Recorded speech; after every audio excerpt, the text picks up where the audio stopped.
Guys, magluluto ako ng palabok a la Melody. So, ayan yung palabok na nabili ko. Pang pansit luglok. Tapos, meron siyang siblings at saka mamasitas na palabok na sauce.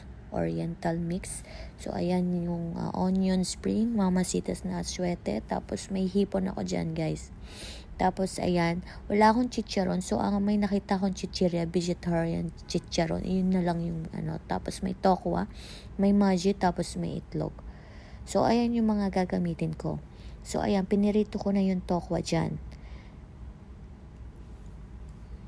Tapos, pagkaraan, ayan na, pinirepair ko na lahat ng mga pang-toppings. Yung tokwa, yung itlog, nilaga ko na. Yung onion spring, iniwa-hiwa ko na. Yung chicharon, dinurog-durog ko na yan. So, ready na yung pang-toppings natin.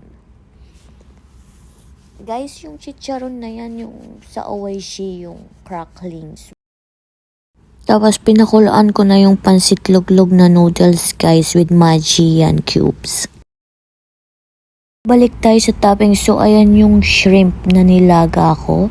At nag-fried ako ng garlic. Tapos, ayan na yung sauce. Hindi ko na pinakita kung paano gawin yung sauce. Dahil baka humaba ang video na to. So, ayan na yung final look, guys. Alam nyo, nung tinikman ko yan, sobrang sarap, guys, ng pagkakagawa ko. Kasi akala ko nung una, nung tinikman ko yung sauce lang ha, akala ko hindi siya masarap, pero pag kinumbine mo siya with the toppings and with the noodles and everything, sobrang sarap niya, guys. So try nyo rin, guys. Don't forget to tag me kapag tinry nyo, guys, ha. Thank you.